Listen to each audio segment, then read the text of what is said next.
There we go. Yes. Okay. All right. It's 9:30 Pacific time. Oh, it's 12:12 today. Yeah. 12/12, 2016. I don't know what 12s mean. Anybody into numerology? Something to do with prayers come true, what you think might realize. So you have to think about what you think. There you go. Okay, so Manifestation. there you go. So this morning I wanted to talk about sustaining practice. Before we go around, you'll get the chance to say who you are, so everybody knows who's here, and your intention, and then we'll do practice. But I've been thinking a lot about intention lately, because in January we'll be focusing on intention, and tomorrow our leaders are meeting, and we'll be thinking about intention for January. And I've been thinking about the part of intention that gets lost. I think gets lost a lot. I mean, maybe you guys can tell me this, but you can tell me in your experience. But when I ask you to form an intention, I sort of think that people put weight more on the creation or the letting go rather than the sustaining part of intention. Would that be kind of true when you're thinking about intention? Yes and no. Yes, most of the time. Yeah. So I'm getting it mostly yeses, some yeses and nos. I think it has maybe a little bit to do with sort of where you are in your practice a bit. But I think for those of us, and that goes for pretty much those of us who are present here today, those of us who show up in our meditation cushions or yoga mats in a regular way, sustaining our practice is probably where our focus needs to be. So even just putting our mindset around that a lot more, just to put our energy on that. So there we go, 12/12. Thanks. Thanks, Ulrika. This can be helpful to, when we start to think about intention more, to just drop our energy into the sustaining part of it. For those of us who are daily practicers or come to our mats or meditation cushions in a regular way, to start kind of dropping into the sustaining part of it. Because in our culture, our energy is continually pushed towards creating more, producing more, being more, or on the opposite end of the spectrum, being less, which is, like losing weight or being younger. So you're either having to add to yourself or subtract from yourself in order to be a better person. So you know what I'm talking about. But when we kind of drop away from that noise of our commercial material culture, I think we can really take a good look at what about sustaining all the wonderful things that we've already cultivated in our lives. So I've already been thinking about this. I was thinking about it a lot, reflecting on it a lot, because I was doing the Keep Calm and Yoga on December retreat, and it got me thinking. I had some real insights around that because of that retreat, which I'm going to tell you a little bit more about. And then I got this, what to me was kind of a zinger of a comment on YouTube as a teacher, which I'm going to share with you now.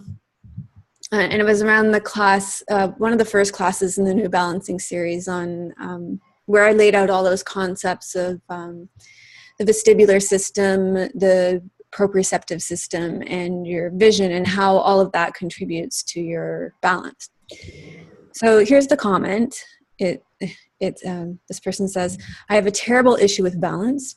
Apparently, they trip on flat surfaces. I can feel how these poses are working, but it is really different each day. Today, I had to pause the video at least 3 times between because I could hardly get through, but I'm glad I pushed through nonetheless. Yet there are days when I feel like, whoa, I got pretty good, and I wish those days would come more often." This person talks about how they feel that it helps to practice in front of the mirror, and then when they close their eyes, they can see how practicing in front of the mirror works as a reference for them. And so that speaks to your proprioceptive system and your visual system. So I would agree with this. So here's the part that I think speaks to what I'm talking about. So this person says, this stuff works, but I'd love a more intense balance class to cut the monotony and receive results in different ways. Maybe I've not discovered something that's already there. In that case, it would be great if you could point me to it. Even better if they be combined with strength training and toning. So I think this point makes the comment that, makes the point that I'm trying to make. So often, no matter how well we're doing in our practice, how well our practice is working, how much we're receiving from our practice, the benefits that we're receiving or gaining, we're already looking for the next best thing. So this person was talking about how much the practice was working for them, but then they're looking for the next best thing. You know, they want a more intense balance practice. They want one that's going to tone them more. They want one that's going to give them more strength training. And it's not that this student has mastered balance, and it's not that the student isn't getting what they originally wanted to receive from the class. So they are coming to the class with the intention to practice their balance, and they're very much getting that from the class. There's just this knee-jerk response just to go on to the next thing. And I think it's a very natural response. It's a very ingrained response. It's a very taught response in our culture. You know, it's a response that, you know, in our commercial culture, we're taught to buy the next new thing. We need the next new thing, the next new thing. And this is where we forget about the value of sustaining what's working. So as I said, this past week, I spent some time with the Keep Calm and Yoga On retreat, December retreat in our community. And I was doing the tortoise pose Shavasana class. And in doing that class, I really came to see the value in sustaining in my own practice, but also collectively as a culture. So this Shavasana class reminded me of how much overstimulation, how much agitation we experience in our bodies and our sense organs, and how this is just a constant in our lives. And my inner wisdom in this class came forward that I actually do have a ground from which to sustain myself. And that felt really reassuring. And it's a matter of continually connecting with that amidst the noise. And the ground is my body. It's this somatic meditation. And it's something that I can continually connect with and sustain myself with hour by hour, day by day, week by week, month by month, and year by year. And it's not that I need to continually reinvent the practice or find something new. It's a matter of sustaining it over time. So this importance of sustaining really stood out to me. And our culture focused so much on the need for growth, advancement, improvement, and success. And yet there's something really grounding and fulfilling about sustaining. It's kind of unsexy, I will give you that. But when we sustain the quality of life that we have, we're incredibly nourished. The truth is we can't keep going, and this isn't news to any of you either, I know that, but we can't keep going the way we're going as a planet. We don't have the resources. We need to focus more on sustaining, both culturally and individually. And we can bring this forward in our consciousness more. How can I sustain myself? How can I sustain my energy? How can I sustain my creative output so that I don't burn out?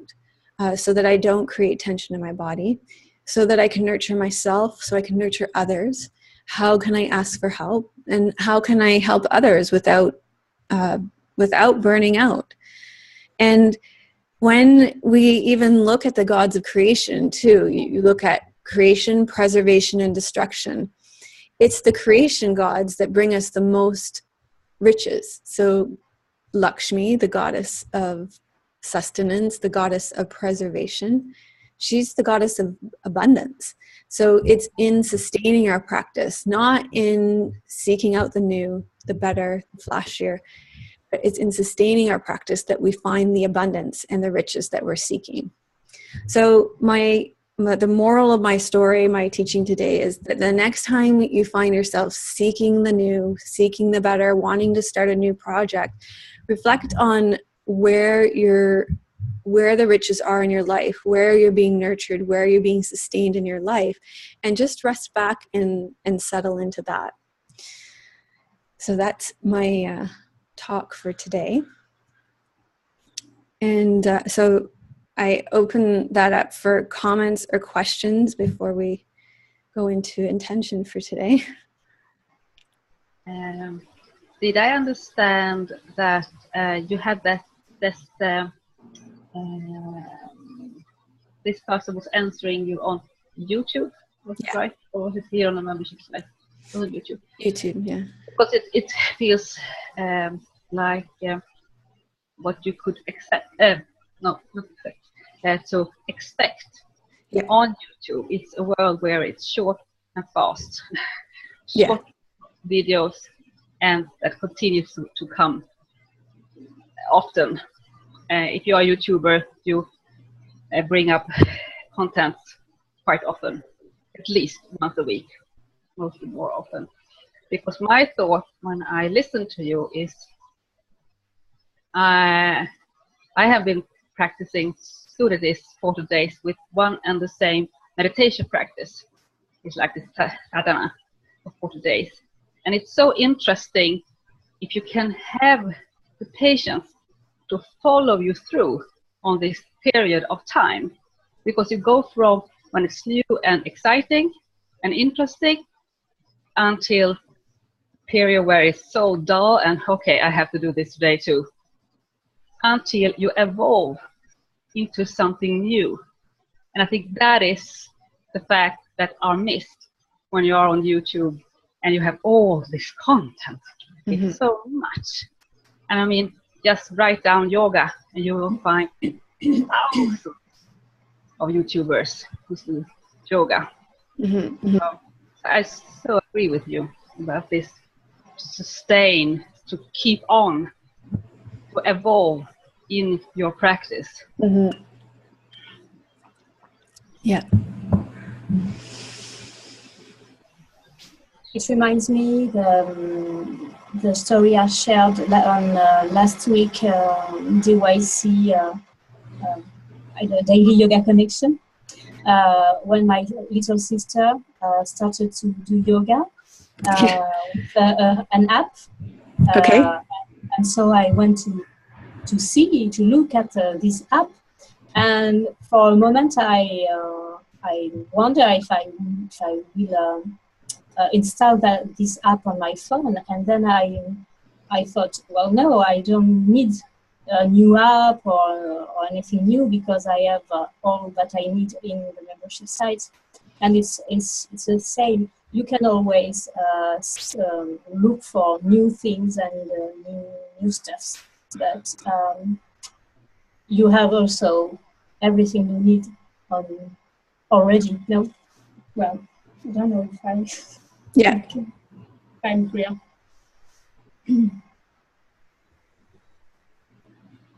I don't know if I'm clear. Yeah, that makes sense.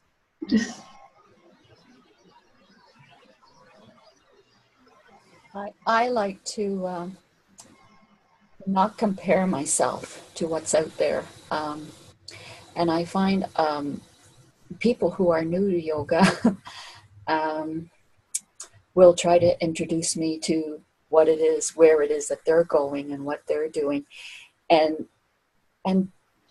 somehow make me feel that I'm not doing enough. But I just keep affirming to myself that what works for me is what works for me. Mm-hmm. And I don't have to prove it or defend it to anybody. But there certainly is a lot of that out there, like, oh, so why aren't you coming to this class? Why haven't you come yet? And I'm like, I'm satisfied with what I have.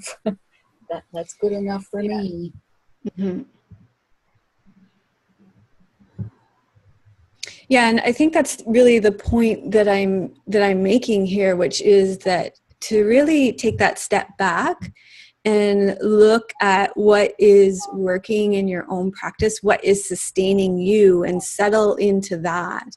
And and ride that out for the long term, as you're saying, Lucille. An example will be that I always go back to the same classes in the membership site really often. The short or the I can't remember now, but I always go for the same classes because I know this is a good thing for me. Yeah, you gravitate to a certain class or a style, and and trust that. Mm-hmm.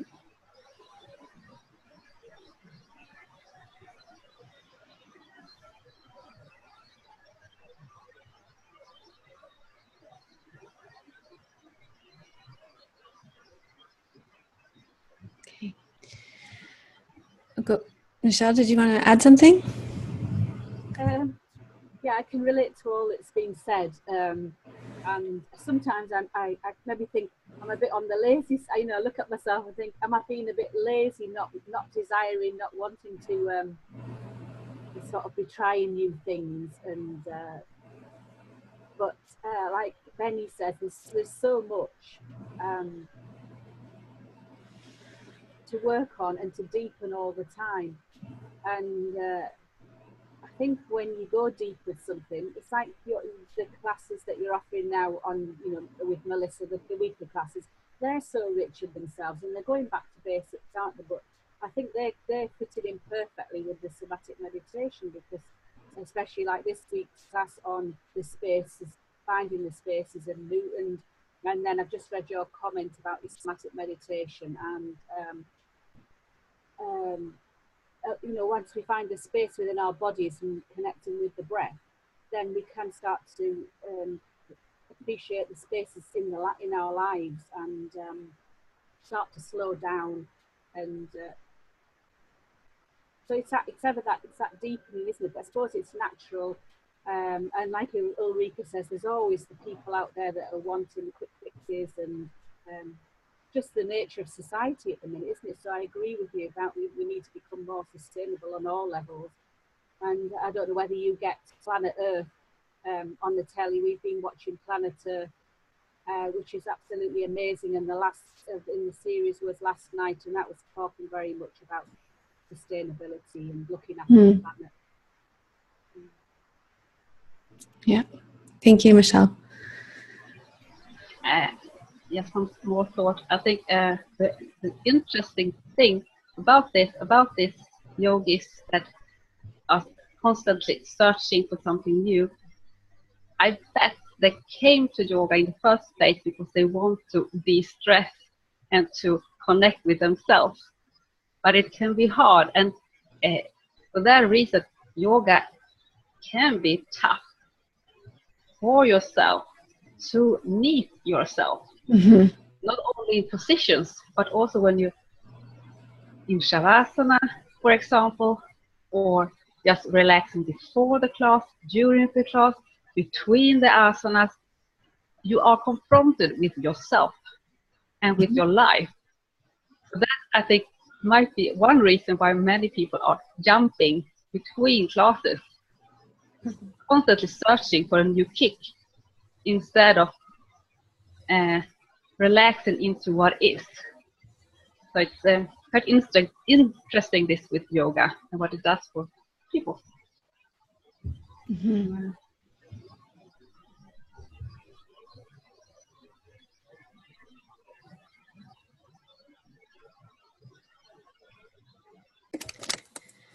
Okay, let's go around and you can say your name, where you're from, and what you want to receive from your practice today, and then we'll go into practice.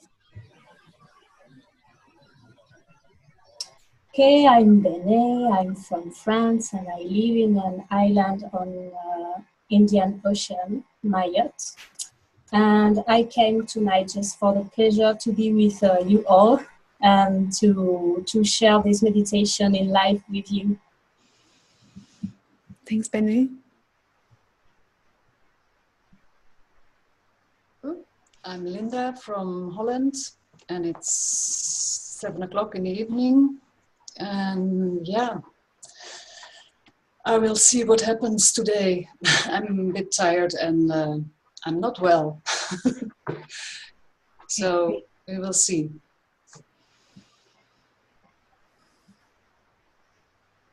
Michelle, and I'm from England, and it's 10 to 6 here, and it's yeah, like Benny, it's lovely to come here, and the practice is much more deeper and powerful by being together, and I want to deepen that connection with my body and the earth. Quite, I've been working on deepening the connection with the earth and finding the spaciousness. Okay, thanks, Michelle. Well, I'm Ulrika from the northern part of Sweden. It's soon 7 o'clock in the evening for me. And I'm here tonight for the wonderful time of reconnecting with myself and my body after a day at work. Thank you. Hi, I'm Lucille, and I'm in Toronto, Canada. It's almost 1 o'clock, 1 in the afternoon, and I just want to relax my body and be comfortable with letting things unfold naturally, not forcing anything. Okay, thanks, Lucille. And Nancy's here as well from San Diego. And she's continuing along her path of deepening her meditation practice and taking time out of her busy life to declutter her mind. Alrighty, so you can go ahead and rest back.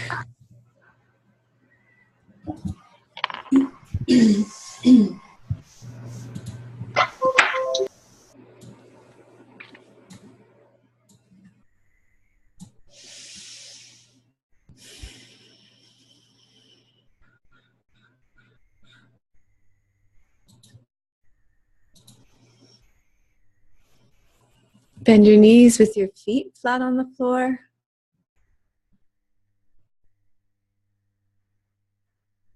Allow your knees to fall towards each other so you can relax your thighs, your low back, and your pelvis. You want to be stable and allow yourself to comfortably relax. You may want to place a folded pillow behind your head so that your forehead and chin are on the same level. Cross your hands over your low belly with your belly relaxing, your pelvis relaxing, your glutes relaxing into the ground, and feel the support of the earth underneath you. Let your body sink down into the earth. The more you feel yourself supported by the earth, the more fully you'll be able to relax here. Just check in with the comfort of your position again. Allow yourself to be fully relaxed so that your body's not strained in any way. You can change your position or let go of any holding so that your low back and inner thighs are not holding and there's no effort at all. And just notice that each time you come to this position, your body begins to let go and relax and respond. So that each time you come to this meditation, that you are taking time out of your busy life, that you are giving yourself this time to sustain your practice. You are going more deeply into your practice. You are building the richness and the treasure of this practice by giving yourself the greatest gift that you can give yourself, the gift of your own time, the most valuable asset that you have.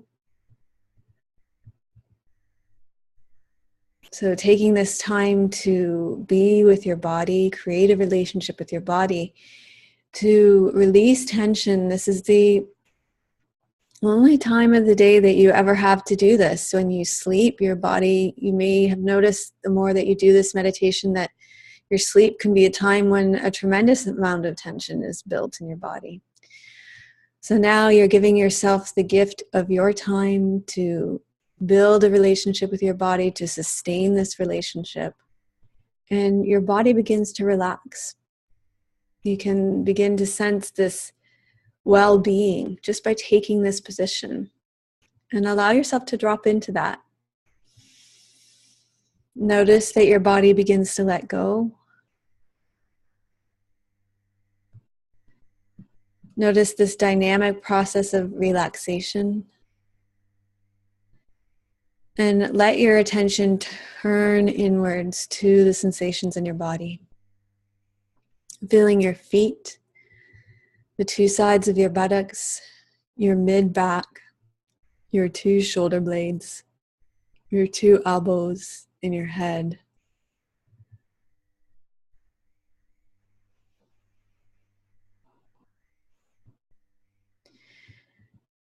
So begin with your feet.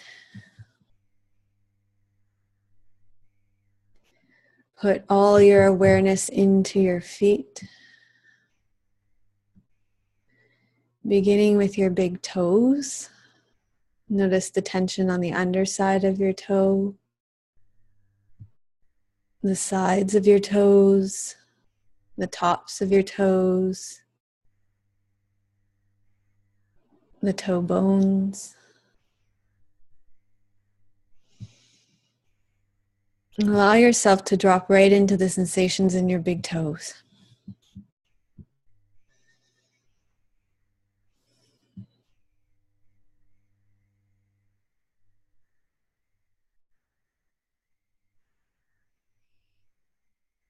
And notice as your awareness goes into your big toes, the sensations themselves begin to transform. And the tension begins to dissolve downwards into the ground. And you can follow that tension downwards into the ground.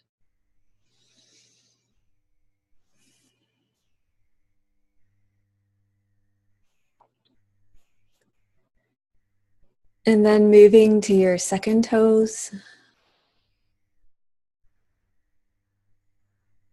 Feeling the tops of your second toes, the underside, the sides, the second toenails, the joints of your toes.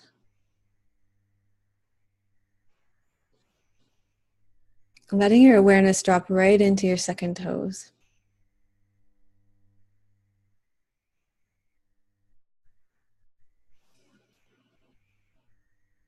And as you do, your second toes may begin to release the tension, maybe slightly elongate, lengthen, and let go.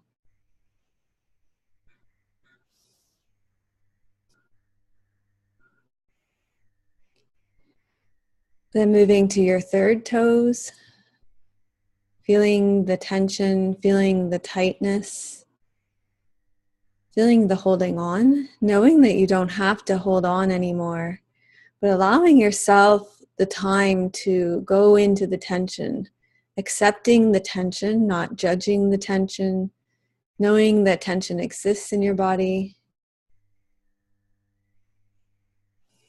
feeling the tension on the underside of your toes.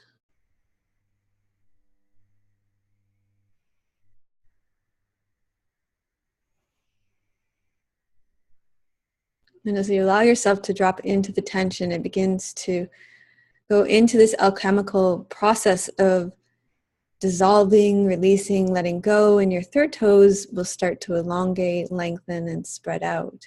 You may feel tension letting go in other parts of your body as well. And you can just allow that to happen. Allow the tension to unravel and unwind wherever it starts to happen in your body. Moving to your fourth toes, feeling the tension, the tightness in the bones, the skin, the muscles, the joints, the toenails.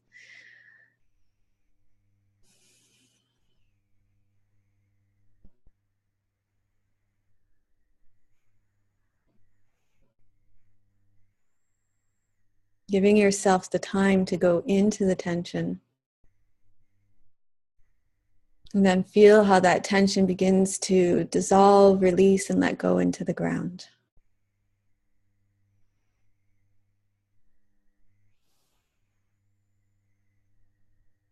And notice that there may be some tension releasing in other parts of your body, maybe your jaw, maybe your upper back, your neck.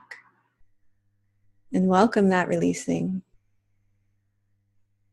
Feeling your baby toes, feeling their retraction, the toenails, the bones.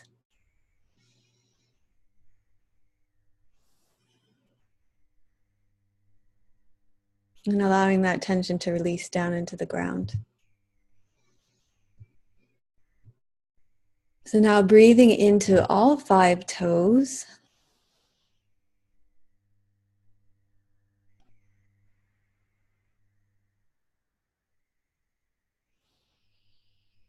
Allowing that tension to release and let go into the ground.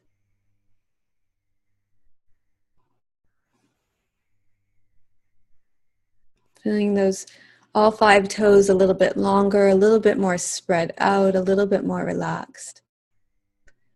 And then moving into the ball of your foot, feeling the tension in the ball of your foot behind the toes, feeling the density.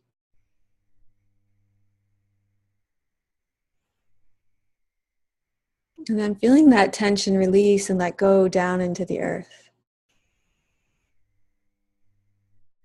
Allow gravity to pull the tension down into the earth. So you don't have to do anything. There's this natural energy exchange that happens between you and the earth.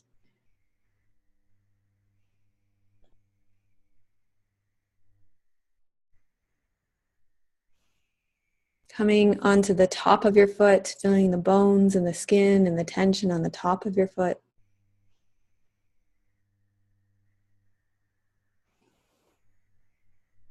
Allowing that to slide down the tops of your feet and into the earth.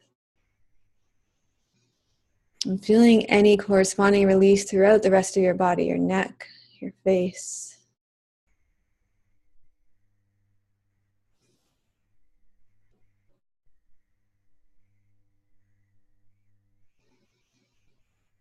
And then coming into the arch of your foot.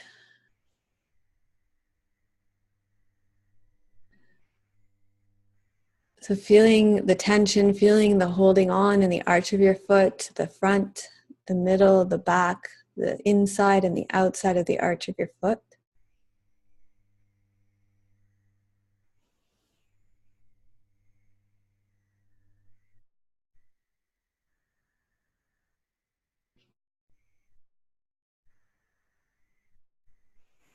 And then feeling that tension release and let go down into the earth.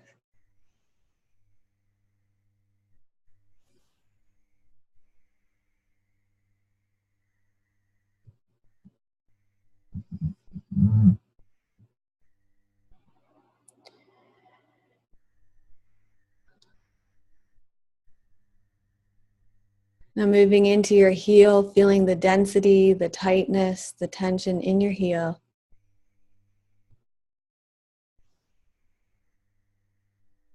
And as you feel that tension begin to stream down into the earth, like it's moving through a funnel.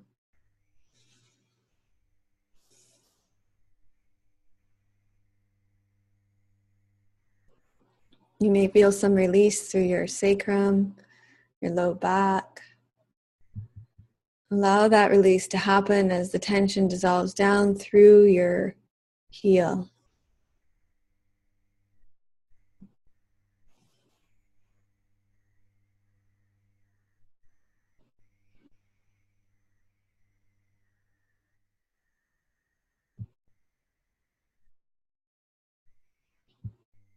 And then feeling the outside edge of your foot, the whole sole of your foot, feeling any remaining tension.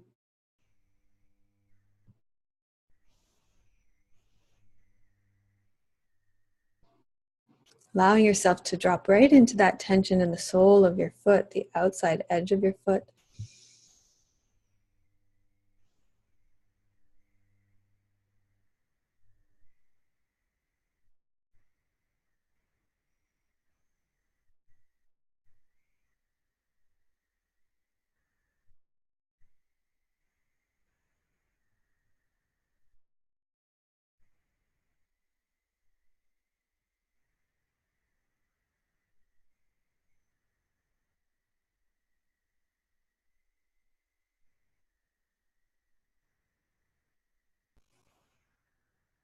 Feeling that tension melting down into the earth.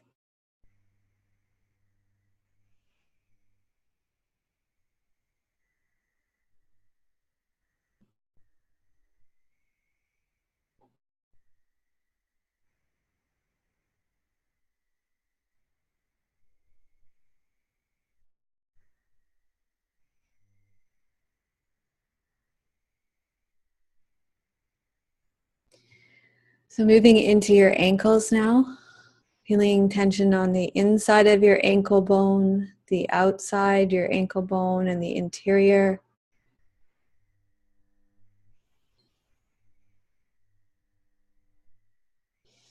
So your bones hold tension just as much as other parts of your body. Feel the density of your bones, those ankle bones. And then start to feel how that tension travels down through your ankles, through the outsides of your ankles, the insides of your ankles, just like the tension was dissolving through the soles of your feet.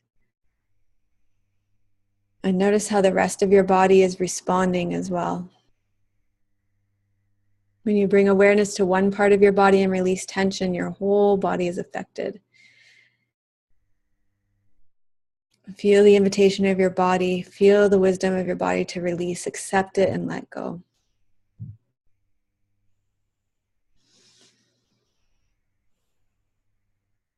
Now feel the tension in your shin bone.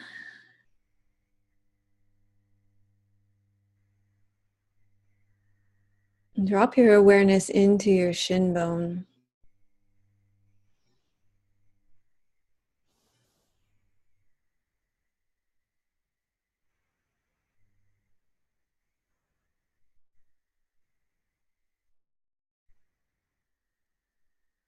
Let that tension travel down into the earth. And then feel the tension in your calf muscle at the back of your lower leg.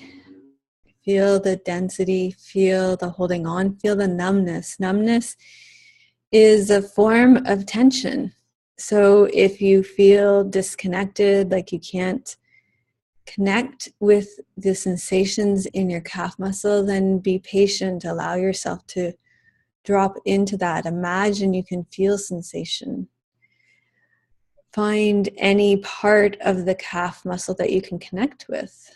Drop into that. And as you do, you may find that more parts of your calf muscle start to open up for you.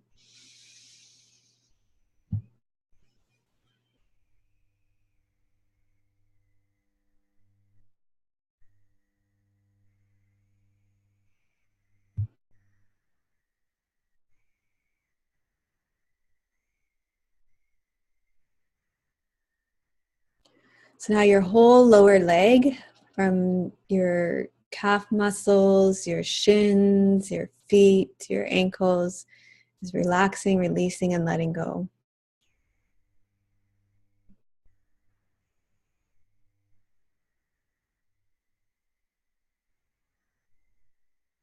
Release all the tension. Notice how exhausting it is to hold on to tension. So it's okay to let go of the tension. You have permission to let go. There's no need to hang on anymore. And then bring your awareness to your buttocks on either side. Feel the contact between your buttocks and the earth. And let your whole buttocks shed its burden of tension down through your buttocks into the earth. Feel the tension, feel the holding on. Know that you don't need to hold on anymore.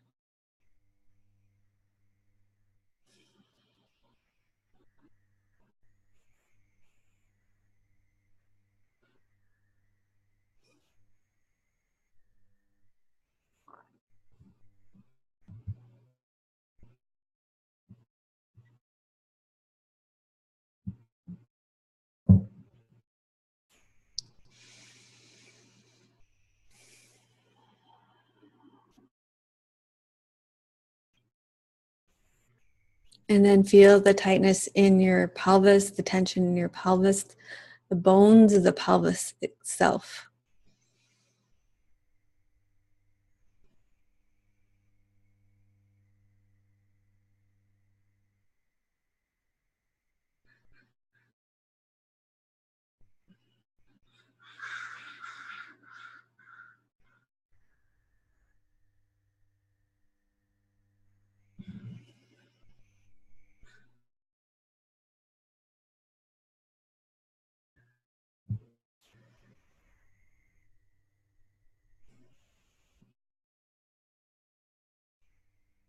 Allow yourself to go into the tension at the tops of the hip bones. Feel the tension there.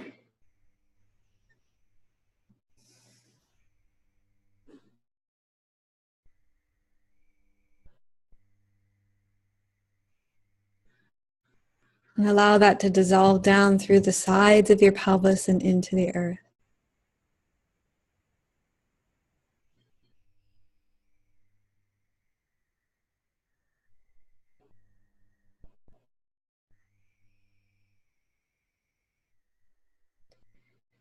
And then feel the tension in your sacrum, that large triangular bony structure resting against the ground.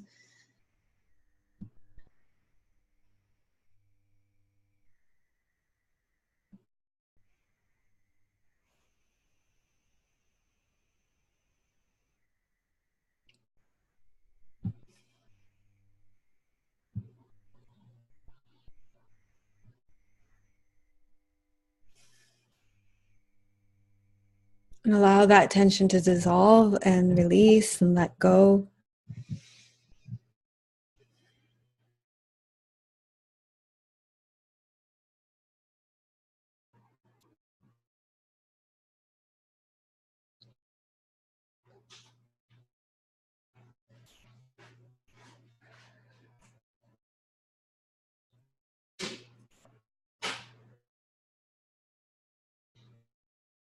And then bring your awareness to your leg bones, your upper leg bones. Particularly at the top of your leg bones, where your hips come into your pelvis. Feel the tension there. And allow that to dissolve and release into the ground.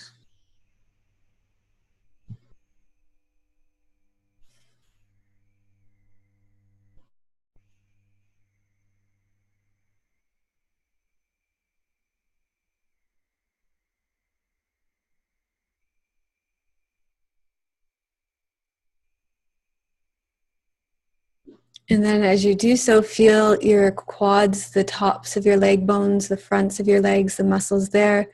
Feel the tension, and then feel the tension releasing, softening, melting.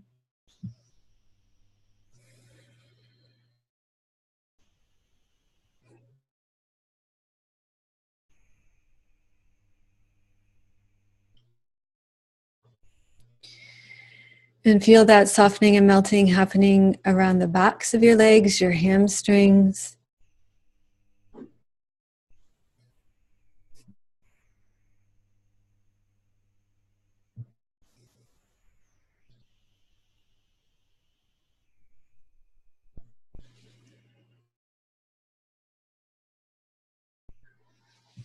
Pay attention to your inner thighs. Feel the tightness, feel the holding on there. You can release and relax, let go. There's a tremendous amount of tension and holding on. We have this job of trying to maintain ourselves through hanging on to our body. There's this freezing that goes on, and when we freeze like this, we don't have to feel. It's a way of walling ourselves off from feeling, and this is how our ego survives. So when you're relaxing, you're releasing, you're letting go of your inner thighs, you're letting go of that continual effort, this job of maintaining yourself. So feel how you're holding on through the pelvic cavity and feel how you can let go. Let go through your pelvic floor, through your perineum.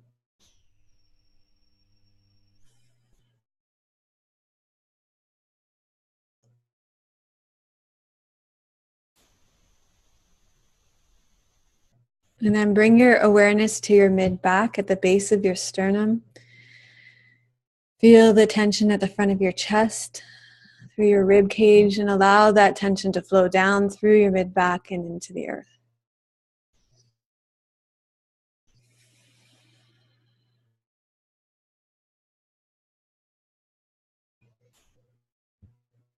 Feel the tension in your shoulder blades, your upper chest across your sternum, your breastbone.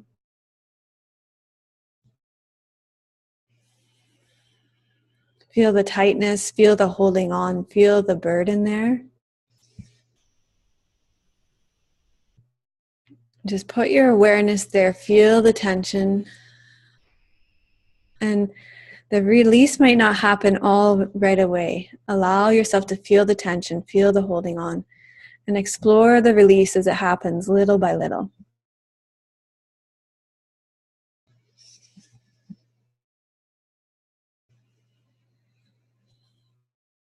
Then put your awareness into your elbows. Feel the tension in your fingers, your fingertips, your hands, your palms, your wrists, and allow that to flow down through your forearms, into your elbows and into your earth. Feel the tension in your shoulders. Allow it to flow down through your upper arms, down into your elbows. Let it sink and release ever more deeply. Completely let it go. Know that you don't need to hang on to all those burdens, all those shoulds, all those responsibilities you think you have to hold on to. Just let go down from your shoulders, down through your upper arms, into your elbows and into the earth.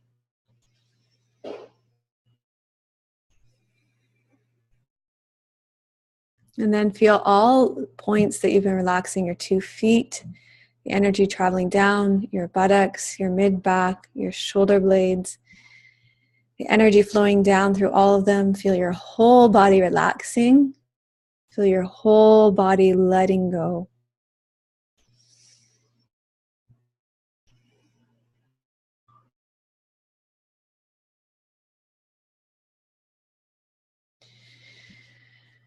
And then bring your awareness to your head.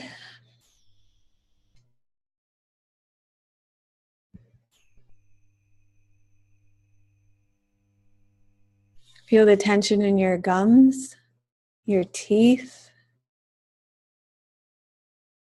Allow this tension to come forward and then let it go. Feel the tension in your tongue. Allow it to release. Feel the tension in your nasal cavity. Allow that to drop down through the back of your head and into the earth. Feel the tension in your eye bones, your forehead, and your scalp.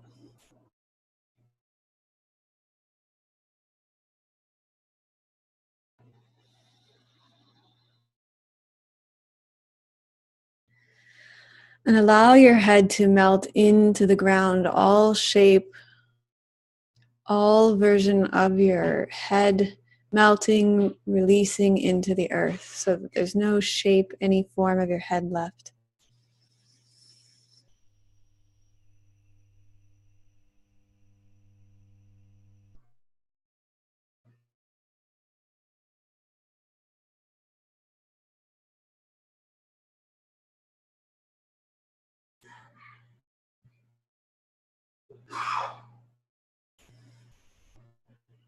And then breathing into your whole body, all the cells of your whole body.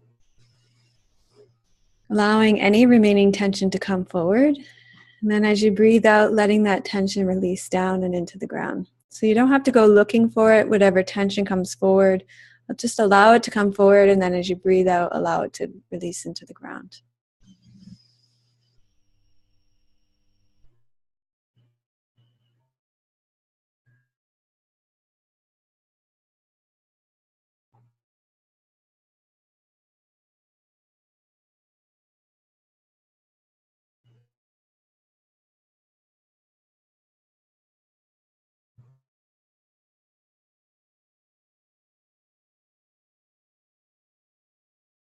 And then let your awareness be in your body.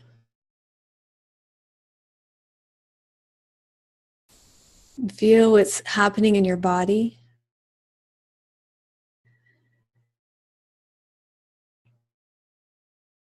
And I want you to come up to a seated position, or come to a seated position. We're going to continue this practice seated just for a few moments. I want you to experience this from a seated position for a few moments. So come to a comfortable seated meditation position, legs crossed or kneeling on a block. Cross your legs one in front of another. Sit with your spine vertical. Just spend a moment leaning forward and back slightly, side to side, until you find that sweet spot in the middle. A spot where it feels like there's a clear central channel where there's ease and energy. Then place your hands either on your legs or on your lap, but allow your elbows to fall directly underneath your shoulders so there's no tension in your shoulders. Tuck your chin slightly so that the back of your neck is long. There's an elongation through the back of your neck. Let there be space between your teeth and allow your tongue to float in your mouth.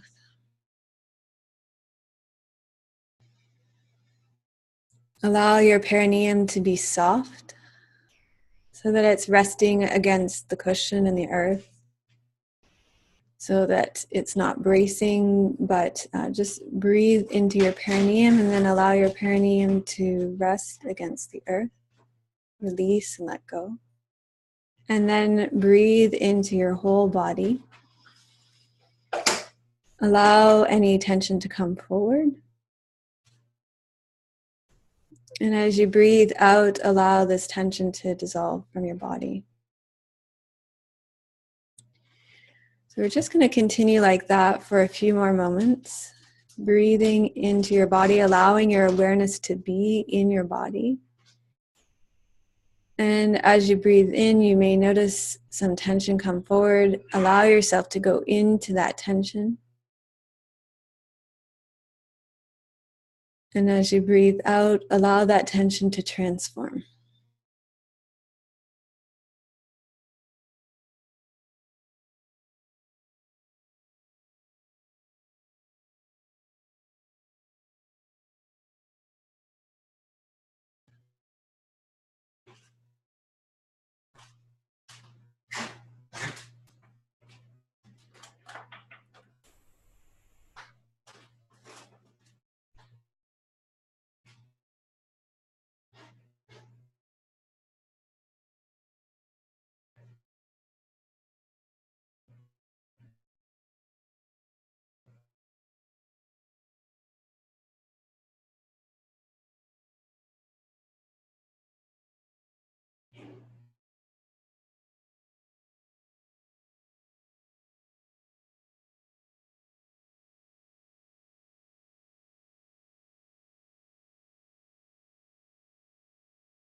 And then when you're ready, you can feel the earth underneath you, and you can open your eyes.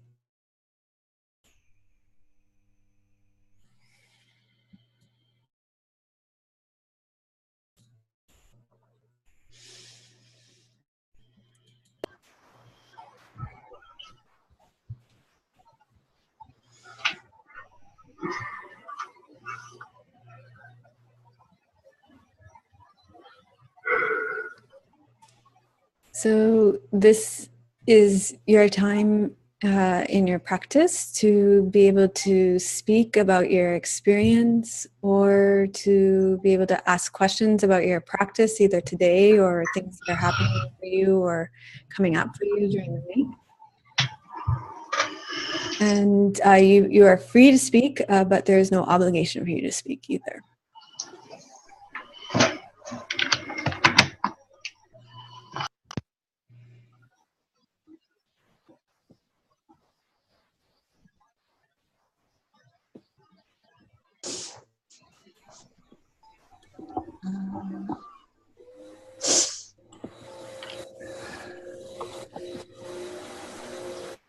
I just will say that I'm very happy because I didn't fall asleep.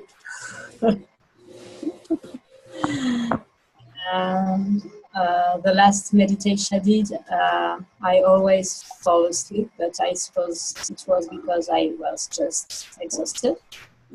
So tonight I'm happy. I appreciated the being seated because I had more feelings, more sensations, or not maybe more, but different sensations. It was good. Maybe there is more tension when seated, but I don't know. It's different sensations, and it was quite I don't know, a great. It was good. And also, my mind was like really monkey tonight, and I had difficulties to settle in and let go. But I feel good. So a few things that I want to address here to normalize practice and to just teach about this practice. Falling asleep is completely fine, and when you fall asleep, it's what your body needs, and to trust that, the wisdom of your body.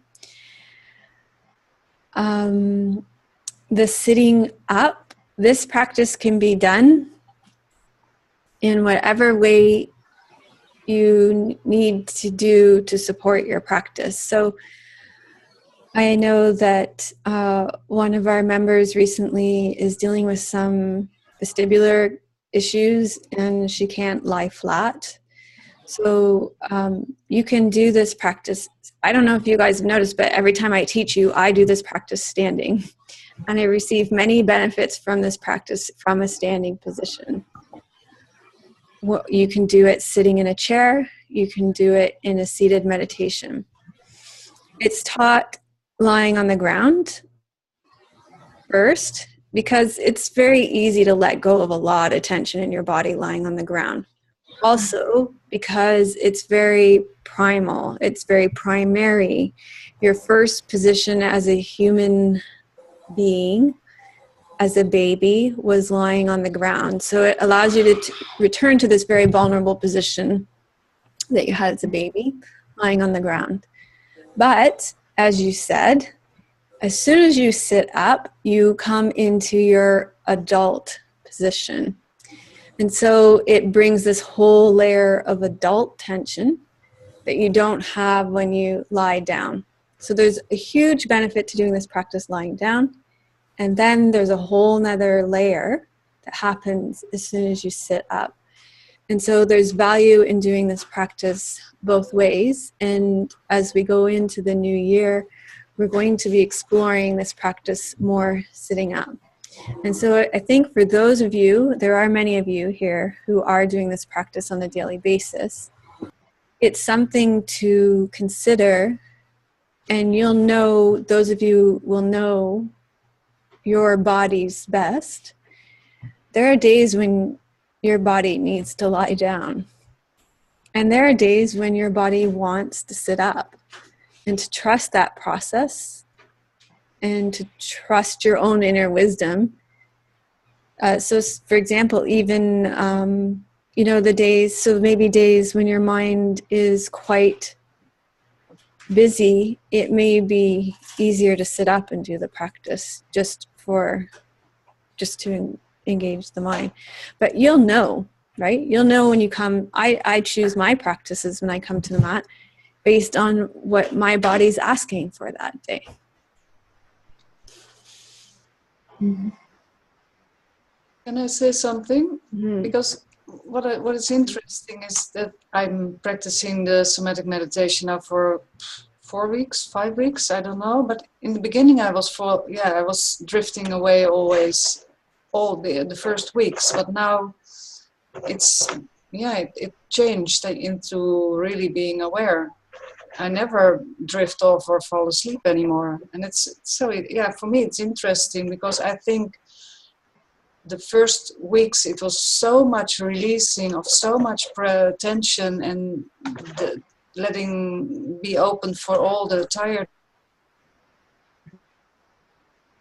letting go of so much of this tension. It's easier now to stay aware. I don't know, but it's interesting too. This afternoon I did the 10-point practice with Reggie Ray, with one of his podcasts, and that was he's also he ends also with sitting up.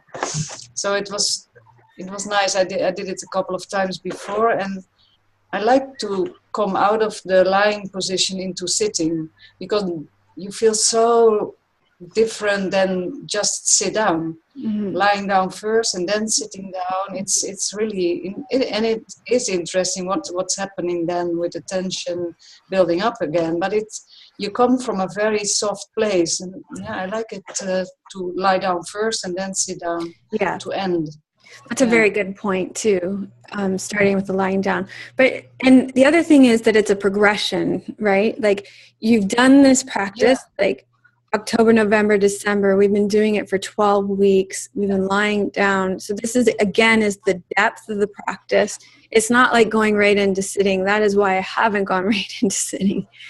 It's like you need to go through letting go of all those layers before, there needs to be at least daily practice, like 12 weeks of letting go of that tension in your body, lying down before we attempt to sit up. Otherwise, you're sitting up, there's all this tension. It's really impossible to sit in your body and be in your body. Yeah. We're doing this in a way that's going to work for you. Otherwise, it's just going to be this practice that isn't going to work. So yes, absolutely. The lying down first, the letting go of the tension, because in our lives, and those of you that are doing the daily practice too, can you believe how much tension you have in your body just after a night of sleep? It's crazy, right? You go to sleep. I do it sometimes. Yeah. You have all those sometimes dreams. I do it twice a day. Right. You have all those dreams at night that your psychology's, your psychosis, you're working out all that psychosis, and then you wake up in the morning, you're like, man, I can't believe how much tension I have from something that maybe you used to rely on relaxing and letting go, and that's really not necessarily what's happening at night. Get up in the morning, lie down, let go of all that tension for the night, and then sit up. Yeah.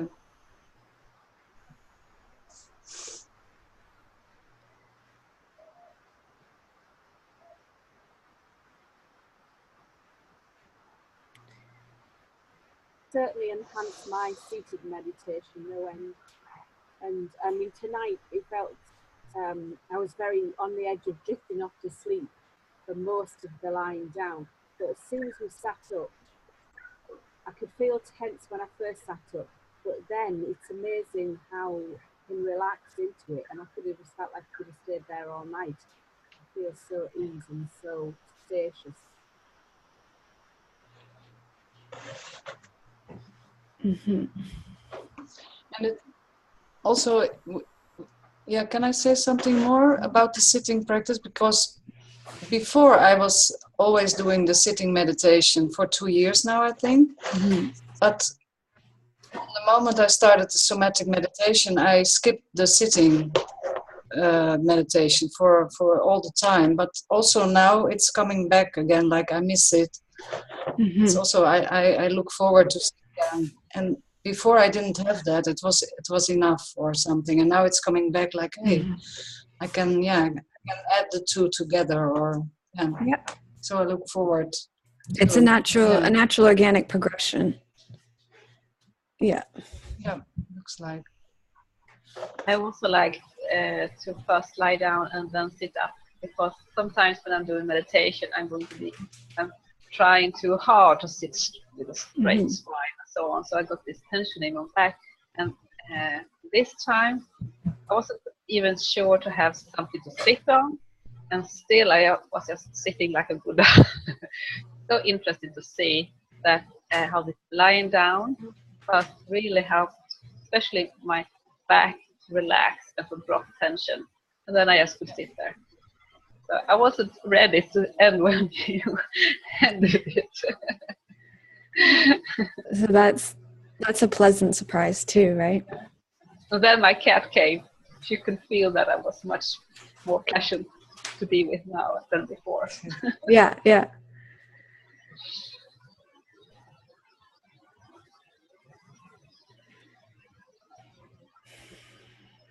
So I think all of this speaks to what we were speaking about at the beginning too, which is the sustaining of practice, right?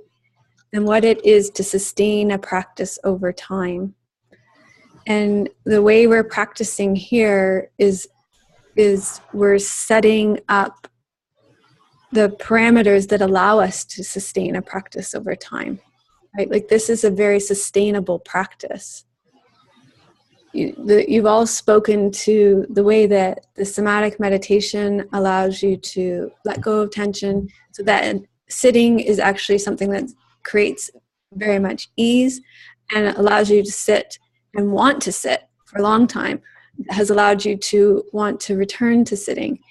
So I think this all speaks to everything that I was speaking about at the beginning, which is the richness of a preservation of practice.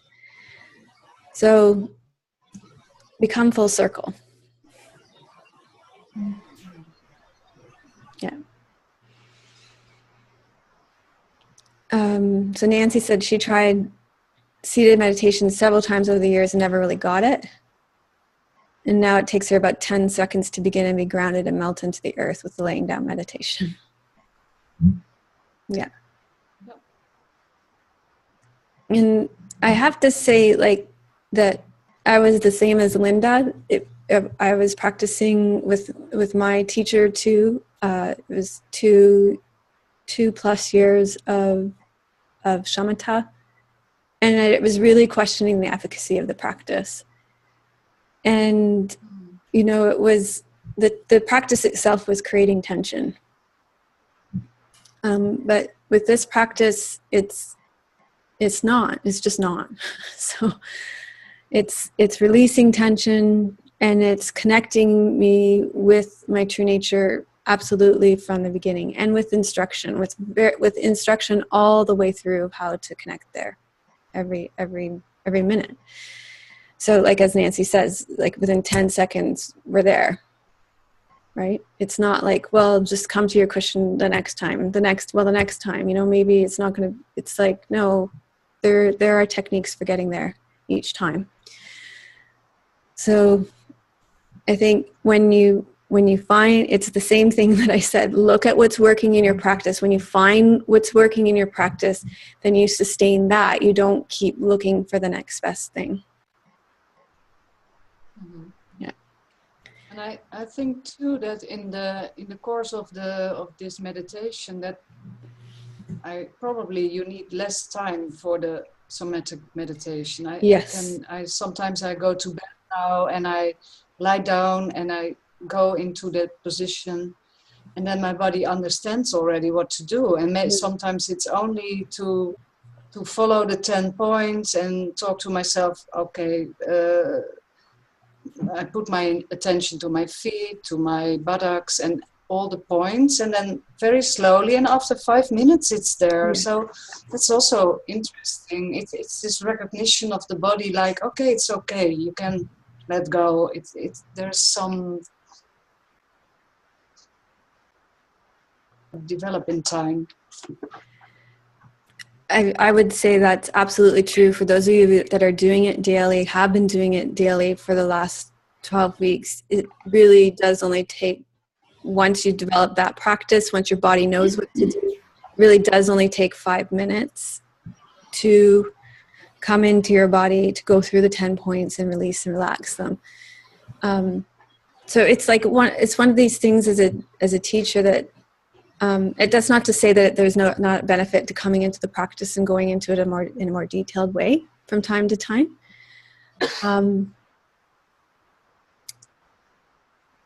And I think that's what we're doing here.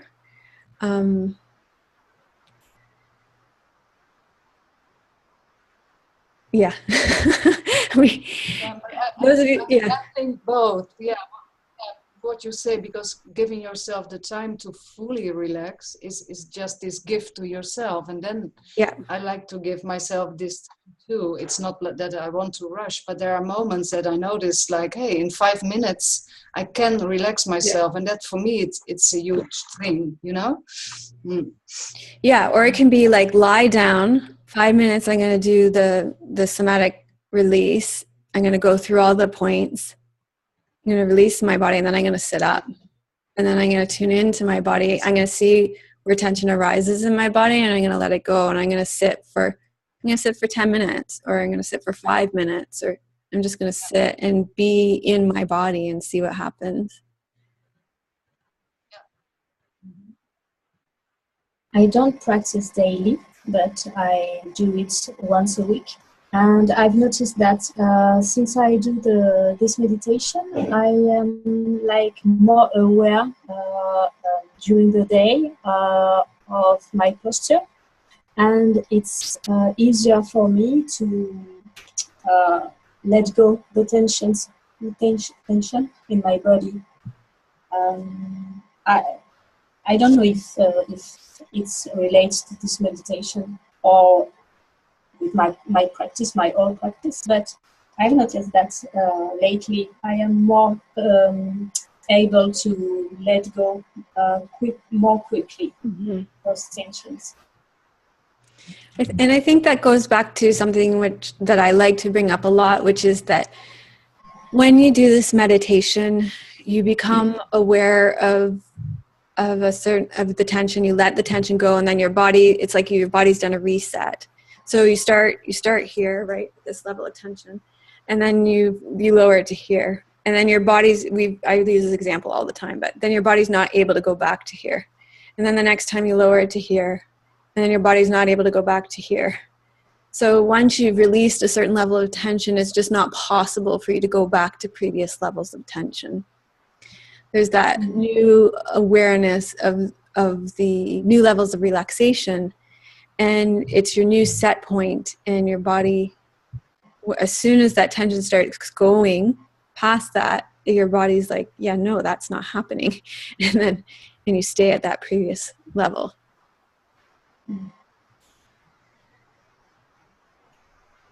So, yeah, I think that's true. And because all of you are yogis as well, you're doing a yoga practice, you're very much aware of your bodies already. This isn't like a new thing for you to be in your bodies.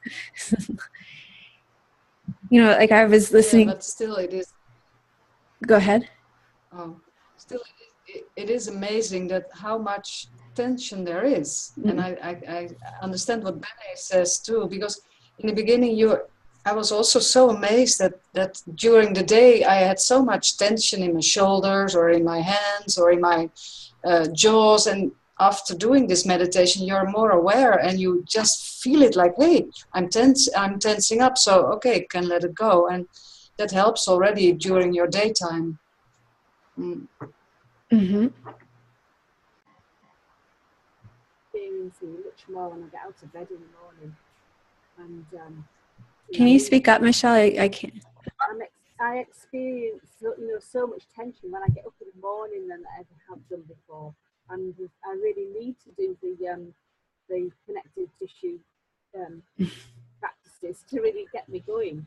And I think I've written about it before, but I can really see the difference in my yoga practice as well once I've released through the somatic meditation, done the connective tissue practices. I can really notice the benefits in the asana practice. Yeah, I found a new level of awareness with the connective tissue practices as well, and a new new level of awareness with them, and also new level of intention, or like because of the somatic meditation, I wrote about this a couple of days ago, I think, on my mat today, like just noticing that real gripping in my quads, and then going to the foam roller to release that. So there's this reciprocal relationship that's happening between the connective tissue practice and the somatic meditation. And it's not a like should or a have to, but it's like a responsive relationship that's happening, you know, like a caring for, a self-care kind of thing. It's happening. And these are the fruits of the sustained practice, no? Yeah.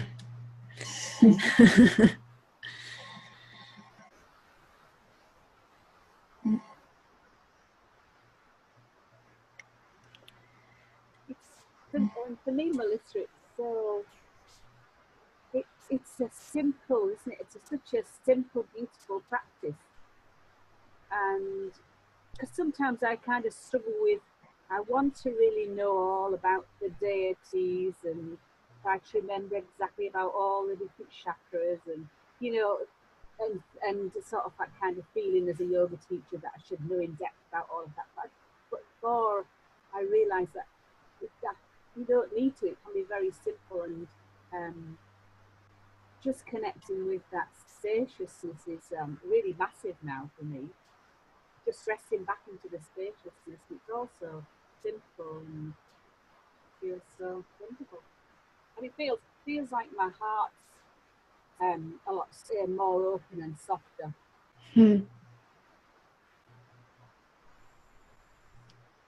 Yeah, I agree with you from a teaching perspective too. I love the stories as much as the next person, but I think they're a distraction. I haven't been teaching from them much lately, you know, because they're a distraction from what's happening in your body.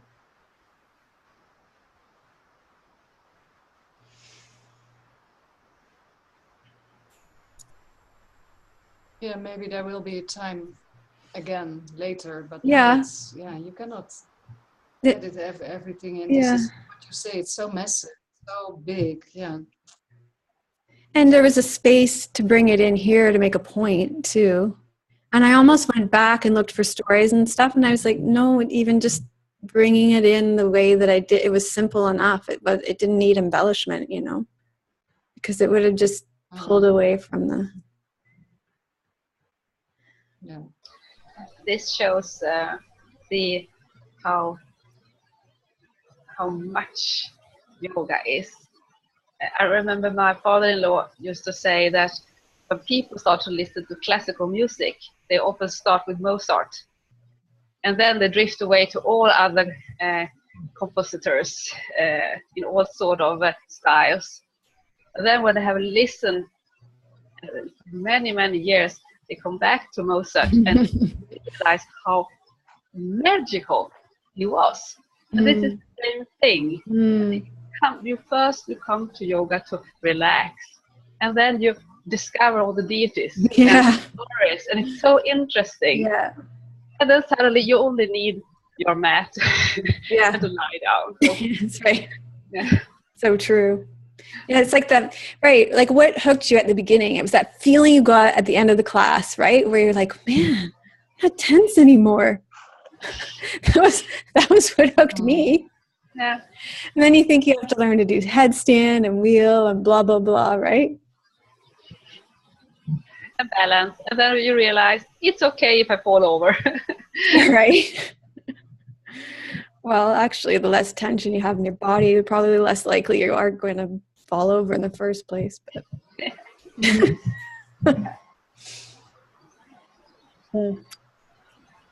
anyway.